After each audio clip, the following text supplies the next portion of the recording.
10वां और सबसे बड़ा अंतिम सवाल कि वोट प्रतिशत के आधार के ऊपर तो आपने बता दिया, लेकिन वोट परसेंट के आधार पर अगर आप पार्टी वाइज देखें तो किसको कितनी सीट, ऑप्शंस वही भारतीय जनता पार्टी, कांग्रेस पार्टी और अन्य के।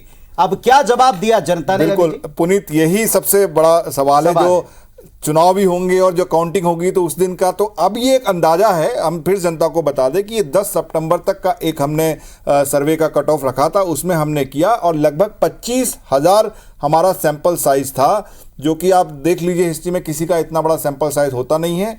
हमने ये भी बताया था कि पिछली बार का सर्वे हमारा एकदम सटीक था, उसमें भी कुछ इसी तरीके का हमारा सैंपल साइज था। तो आखिर किस पार्टी को कितनी सीटें मिलने वाली हैं, तुरंत चलते हैं हितेश के पास। बताइए हितेश। बहुत महत्वपूर्ण सवाल है कि वोट परसेंटेज हमने रखे, वो वोट परसेंट के आधार पर किसकी सरकार बन रही है, किसको कितनी सीट मिल रही है, इसको देखें तो भारतीय जनता पार्टी आंकड़ा हम रख रहे हैं और फुल फ्रेम दिखाइए इस आंकड़े को, क्योंकि पूरा प्रदेश और पूरा देश जाना चाहता है इस आंकड़े को। मध्य प्रदेश में बीजेपी 110 से 120 सीट ला सकती है, ये अगर वोटिंग परसेंटेज रहता है तो, क्योंकि जिस तरह का ओपिनियन हमारे पास में आया है जनता का। कांग्रेस 101 से 110 सीटें यहां पर हासिल कर सकती है। विधानसभा के भीतर किस तरह की तस्वीर बनेगी ये हम आपके सामने रख रहे हैं कि आज अगर वोट हुए और वोटिंग परसेंटेज जो हमारे सामने निकल के आया, सबसे बड़ा ओपिनियन पोल मध्य प्रदेश में 25,000 से ज्यादा सैंपल, और उसके आधार पर ये जो शीट शेयर्स हैं वो हम दिखा रहे हैं।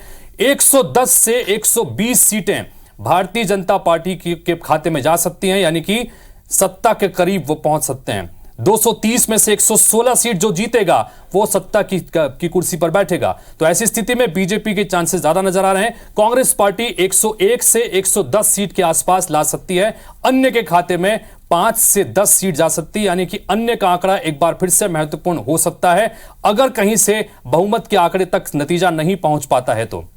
बिल्कुल हितेश, देखिए पुनीत जी, ये जो हम देख रहे हैं जो आधा जो मार्क है वो करीब 116 का है ना, और हम देख रहे हैं हाँ बहुमत का जो आंकड़ा है वो 116 का है और बहुत ही करीबी क्लोज फाइट है, कांटे की टक्कर है। मतलब अभी आज की स्थिति में जनता अभी तक पूरी तरीके से मन बना नहीं पाई है अगर हम इसको देखें तो, क्योंकि बहुत क्लोज है 100, और इसमें भी अगर हम ये देखें कि 5 से 10% का ऊपर नीचे का एक मार्जिन हमेशा से रहता है।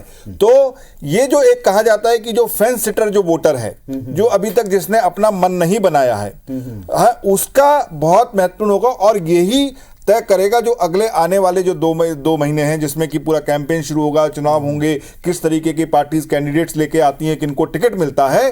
तो उसमें ये बड़ी इंटरेस्टिंग ये निकल के आया है, काफी क्लोज फाइट है।